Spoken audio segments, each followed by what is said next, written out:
बिस्मिल्लाहिर्रहमानिर्रहीम। अस्सलाम वालेकुम। मेरा नाम डॉक्टर नासा नसीम है। मैं निशर हॉस्पिटल मुल्तान में सीनियर कंसल्टेंट गायनाकोलॉजिस्ट हूँ। इसके अलावा शमीम अख्तर कॉम्प्लेक्स की CEO हूँ, जो कि चुनी नंबर 9 पे वाक़या है। उसमें मैं जनरली जो है वो गायनाकोलॉजी की सर्विसेज भी दे रही हूँ। इसके अलावा मर्दाना और ज़नाना बांझपन की भी स्पेशलिस्ट हूँ और कॉस्मेटिक गायनाकोलॉजी को भी ट्रीट करती हूँ।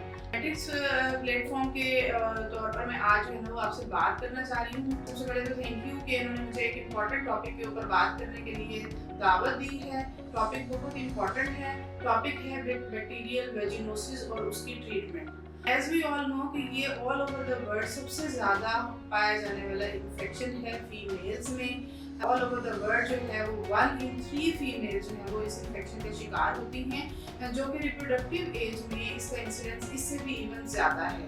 USA की अगर हम मिसाल लें तो USA में तकरीबन 29% ऑफ जो ऑल फीमेल्स हैं वो इस मर्ज का शिकार हैं। अब प्रॉब्लम क्या होता है? प्रॉब्लम ये होता है कि बहुत हद तक तो ये इन्फेक्शन जो है वो अनडायग्नोज ही रह जाता है। बहुत हद तक इस इन्फेक्शन को दूसरे इन्फेक्शन के साथ कंफ्यूज किया जाता है, जिसमें सबसे ज़्यादा जो है वो कॉमन इन्फेक्शन है या फंगल इन्फेक्शन।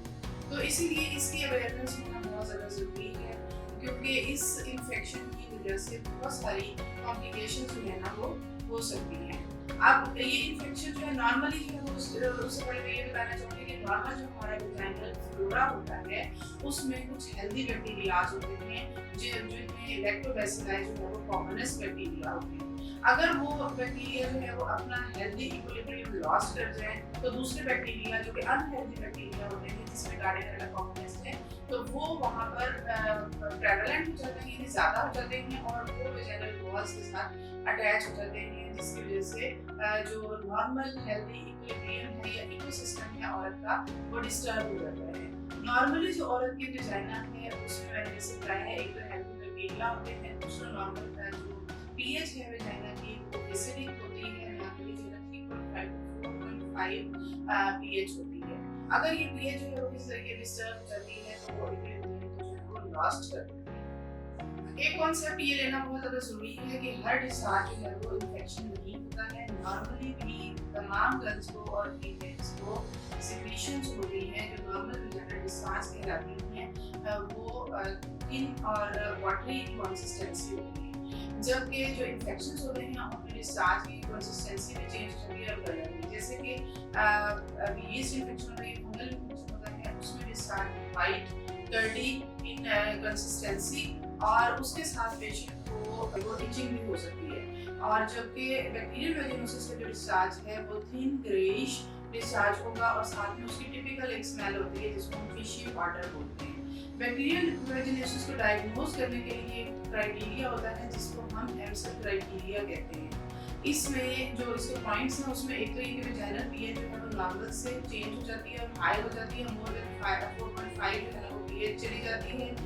दूसरा ये कि इसमें जैसे मैंने आपको पहले बताया कि फिशी ऑर्डर होती है और डिस्चार्ज है ना ग्रेइश जो है कलर का होता है, और इसको हम डिस्चार्ज हम बिफ टेस्ट है ना वो उसका टेस्ट होता है जिसे हम इसके अलावा इसमें ग्लू सेल्स जो है ना वो मिलेंगे जो कि वेजाइनल वॉल के साथ जो है ना वो चिपके हुए होते हैं, और इसके अलावा जो है ना इसमें रिलीज ऑफ एमाइन्स होती है।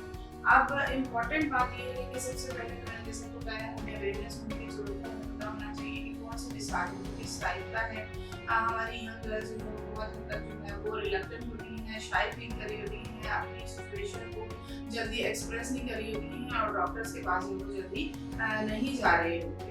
लेकिन ये इम्पॉर्टेंट पॉइंट ये है कि बैक्टीरियल वेजिनोसिस को डायग्नोज करना बहुत जरूरी है, बिकॉज इसकी जो कॉम्प्लिकेशंस हैं वो सीरियस और लीथल कॉम्प्लिकेशंस में भी एंड अप हो सकती हैं, जिनमें अगर वो पेशेंट प्रेग्नेंट है तो उसको multiple pregnancy related complications including pre term labour हो सकता है, उसकी प्रीमेच्योर रप्चर हो सकती हैं। दूसरे नंबर पर ये कि अगर उसको STIs हो सकते हैं, सेक्सुअली ट्रांसमिटेड इन्फेक्शंस, जिसमें जो है वो कॉमन जो है वो HIV इन्फेक्शन होता है, और इसके अलावा उसको पेल्विक इन्फ्लेमेटरी डिजीज हो सकती है। तो टेक होम मैसेज यही है कि अगर फीमेल्स को